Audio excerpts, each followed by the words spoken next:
7 Momen Zoro melawan musuh terkuat di suatu arc One Piece.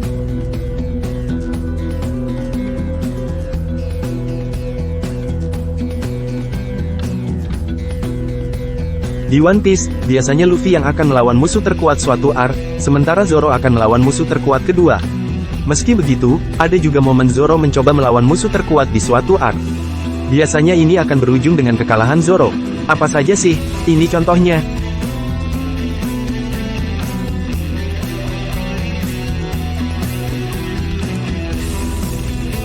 1. Alur Orange Town, Zoro menebas bagi.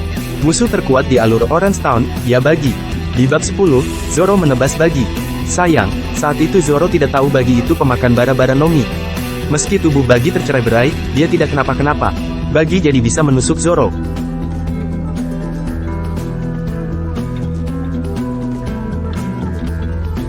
2. Alur Barati, menghadapi Mihawk.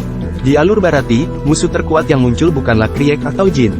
Musuh terkuat di arc itu jelas adalah Mihawk. Terutama karena Mihawk ini alasan kelompok Krieg harus mundur dari Grand Line.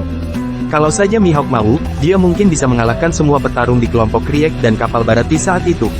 Zoro di bab 51 mencoba menghadapi Mihawk dalam duel. Sayang, saat itu Zoro terlalu lemah. Dia berujung kalah, meski setidaknya Mihawk tampaknya cukup terkesan dengan keteguhan hati Zoro. Setelah pertarungan itu Mihawk pergi lagi.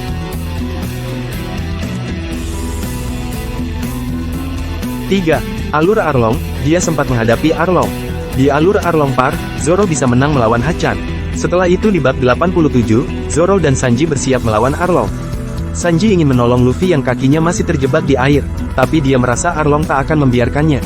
Di bab 88, Sanji dan Zoro sudah jatuh berlutut. Dari dialog Johnny dan Yosaku, Arlong hanya menyiram keduanya dengan air. Kekuatan lemparan air Arlong ini kemudian ditegaskan saat dia menghajar Sanji. Saat Luffy tersadar, Zoro lalu mencoba memberi Sanji waktu maksimal 30 detik, sementara Sanji menyelam untuk membebaskan kaki Luffy. Zoro pada akhirnya kalah, pedang yang ia gunakan saat itu tak mampu menebas hidung Arlong. Tapi kemudian Arlong terkejut melihat betapa parahnya luka Zoro, dan merasa dia harus membunuh Zoro saat itu juga. Luffy setelah itu sukses ditolong, dan sang kapten pun lanjut menghadapi Arlong. 4. Alur Whiskey Peak, melawan Luffy. Ini, di Whiskey Peak, musuh-musuhnya levelnya jauh di bawah Luffy dan Zoro. Zoro mampu menjatuhkan para bounty hunter yang menyerangnya. Mr. Five dan Miss Valentine yang datang kemudian, dan menjadi ancaman untuk Vivi, pun levelnya di bawah Zoro dan Luffy. Mereka begitu tidak penting, sampai Luffy dan Zoro mengatasi mereka dengan mudah. Ancaman terbesar Zoro di bab ini justru Luffy, ketika Luffy menyerangnya karena salah paham. Keduanya cukup seimbang saat itu. Pertarungan mereka untungnya berhenti setelah Nami menghajar keduanya. 5. Alur Thriller Bar, melawan Bartolomeu Kuma. Di alur Thriller Bar, Bartolomeu Kuma terasa lebih berbahaya dari Moria maupun Oar. Memang, ketika Kuma akhirnya beraksi, Luffy tak sadarkan diri dan para protagonis sudah luka-luka duluan. Tetap saja, Kuma dengan kekuatan Nikyu no Mi mampu mengatasi semua yang mencoba menyerangnya. Setelah Kuma menggunakan Ursus Shock, Zoro adalah petarung yang masih mampu bangkit menyerang Kuma. Meski begitu, tubuh pasifista Kuma gagal dilukai oleh serangan itu.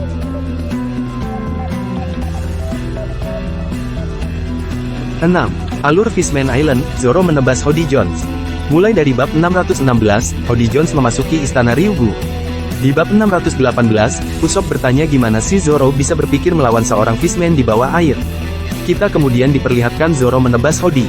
Seorang anak buah Hody lalu memasukkan steroid energi ke mulut Hody. Ini kemudian membantu Hody untuk tersadar lagi, dan memperoleh peningkatan kekuatan dahsyat untuk menangkap Neptune.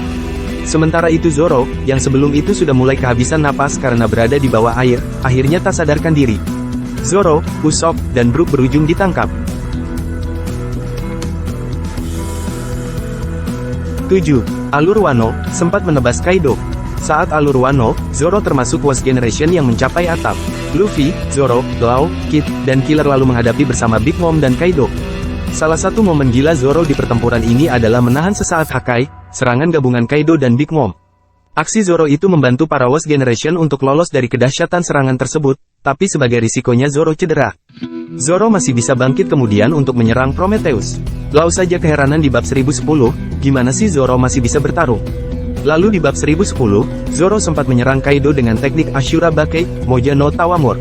Serangan itu, menurut Kaido, akan berbekas. Itu karena serangan tersebut ternyata berlapis Haosoku Haki. Uniknya, Zoro tidak sadar. Malah Kaido yang menyadarinya. Sayangnya, setelah itu Zoro tumbang.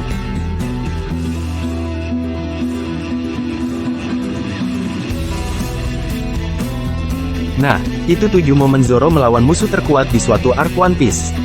Ujung-ujungnya, para musuh ini biasanya akan dikalahkan Luffy. Kecuali Mihawk di alur Barati, yang setelah mengalahkan Zoro memutuskan pergi. Kuma juga pergi tanpa dikalahkan setelah memberi rasa sakit Luffy ke Zoro.